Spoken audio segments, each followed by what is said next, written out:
Bismillahirrahmanirrahim. Assalamualaikum warahmatullahi wabarakatuh. Di dalam video ini saya akan mempresentasikan salah satu tugas dalam mata kuliah teori perbandingan politik. Nah, untuk kali ini materi yang saya bawakan itu adalah teori sistem dan teori negara.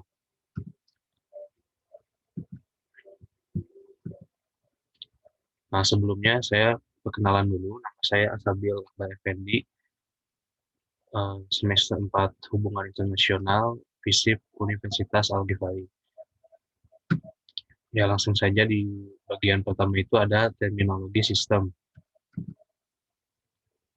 Fenomena sosial saling berkaitan meskipun batas-batasnya dapat diterapkan untuk menggambarkan sistem-sistem yang berbeda, misalnya sistem politik, ekonomi sosial, dan psikologi budaya.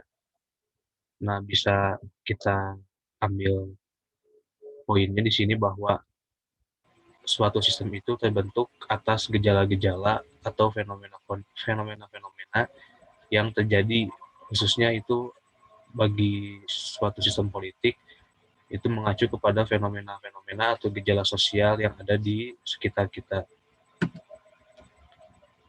Nah, lalu di sini ada Easton. Easton ini mengusahakan atau memiliki upaya-upaya gitu untuk membangun suatu teori politik. Nah, salah satu usahanya itu yaitu membuat kerangka kerja Easton. Poin pertama, fokus pada sistem secara utuh. Yang kedua, perhatian pada pengaruh lingkungan terhadap sistem. Lalu yang terakhir, pengakuan dari perbedaan antara kehidupan politik dalam keseimbangan dan dalam ketidakseimbangan. Sistem politik dipengaruhi oleh apa yang sedang terjadi di dalam lingkungan-lingkungan. Nah, seperti yang sudah saya sebutkan tadi, bahwa suatu sistem itu, terkhusus sistem politik, tidak terlepas gitu dari fenomena-fenomena atau gejala yang ada di lingkungan kita. Nah, sebelum jauh kepada upaya-upayanya yang dilakukan oleh Easton, di sini ada asal-usul pemikiran dan pengaruh yang membentuk interpretasi Easton gitu. Jadi sebelum Easton memiliki pemikiran untuk membuat suatu kerangka kerja menemukan sistem politik, di sini ada asal-usul bagaimana gitu Easton bisa mendapatkan tujuan itu. Yang pertama itu mengaitkan gagasan-gagasan dengan seluruh ilmu sosial. Yang kedua diturunkan dari ilmu-ilmu fisika dan biologi. Nah, mengaitkan gagasan-gagasan dengan ilmu sosial itu adalah karena ilmu sosial itu kan cukup banyak ya turunannya, diawali dari filsafat, lalu psikologi, ilmu sosial, sampai kepada ilmu politik gitu, suatu sistem politik. Nah, lalu untuk yang poin kedua itu, kenapa mengaitkan dengan fisika dan biologi?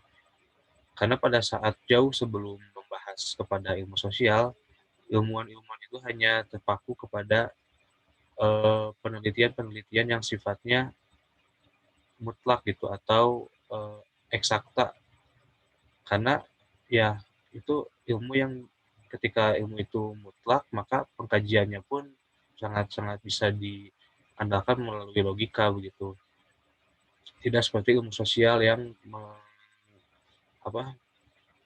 memperhitungkan paradigma-paradigma lainnya. Nah, lalu selanjutnya itu ada Gabriel Almond. Sistem sebagai struktur dan fungsi menurut Gabriel Almond. Nah, sistem politik. Sistem politik Almond tersusun atas banyak bagian independen. Terdapat batas-batas antara sistem dan lingkungannya, input dan output mempengaruhi sistem, dan umpan balik hadir di antara sistem dan lingkungannya. Nah, sebenarnya ini nggak jauh beda sih sama apa yang disampaikan di awal tadi, khususnya oleh Islam juga, bahwa di sini ada keterkaitan, kesinergian gitu antara input dan output, internal ataupun eksternalnya, di mana ketika di situ ada sistem, khususnya sistem politik, di situ pasti ada pelaku politik dan juga lingkungan di mana si pelaku politik itu melakukan aksi politiknya. Nah, di sini ada keterkaitan di mana Almond menyebutkan input dan output mempengaruhi sistem. Lalu setelah adanya interaksi antara tadi pelaku politik dan lingkungannya, maka akan terjadi feedback atau umpan balik gitu yang hadir dari sistem yang berada di lingkungan tersebut.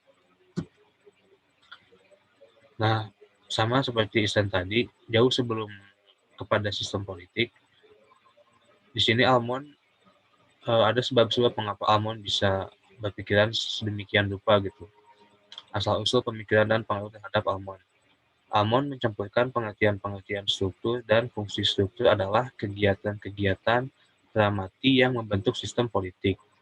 Struktur-struktur ini dicirikan oleh keteraturan dan menurut tingkat perkembangan sistemik oleh pembedaan struktural. Fungsionalisme bagi Almond adalah sebuah tema lama teori politik.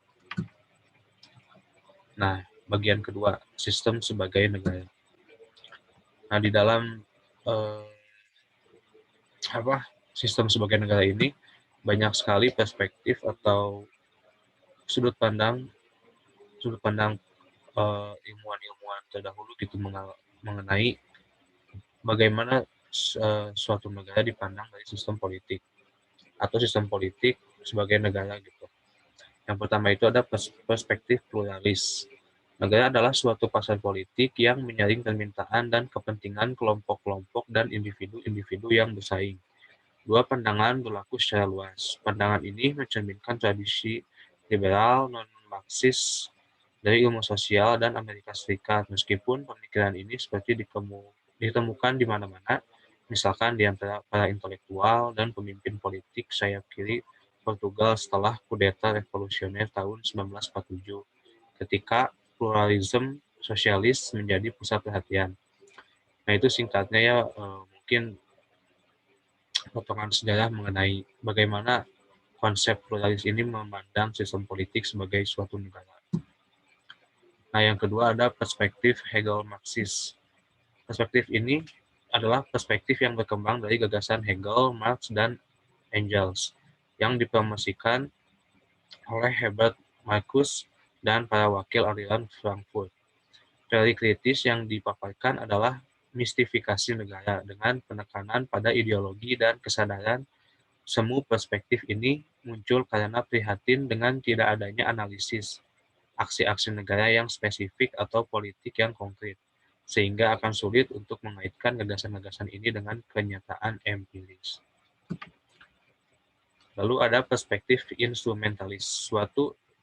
Satu teori instrumentalisme liberal korporasi berfokus pada segmen-segmen progresif modal korporasi yang menentukan batas-batas reformasi sosial.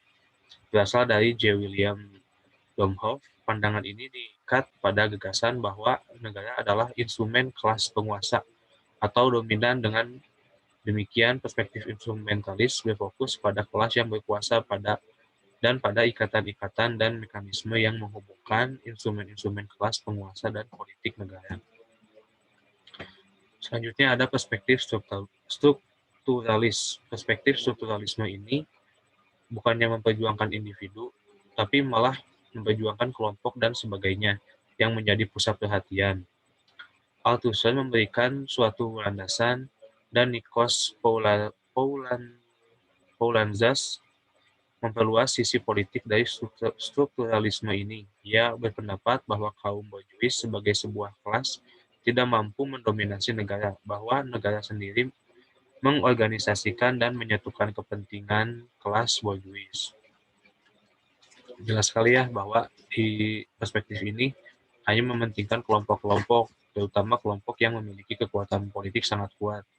Seperti halnya di Prancis mungkin pada saat itu, di mana ada kaum kaum borjuis dan kaum proletar, di mana kaum borjuis ini adalah kaum yang terdiri dari orang-orang kaya, bangsawan, sehingga memiliki kekuatan politik yang lebih kuat daripada kaum proletar yang terdiri dari kaum miskin, pekerja, ataupun bisa dibilang kasta bawahnya begitulah. Nah, mungkin itu saja apa yang bisa saya sampaikan mengenai teori sistem dan teori negara pada kesempatan kali ini. Wabillahi taufiq wal hidayah. Wassalamualaikum warahmatullahi wabarakatuh.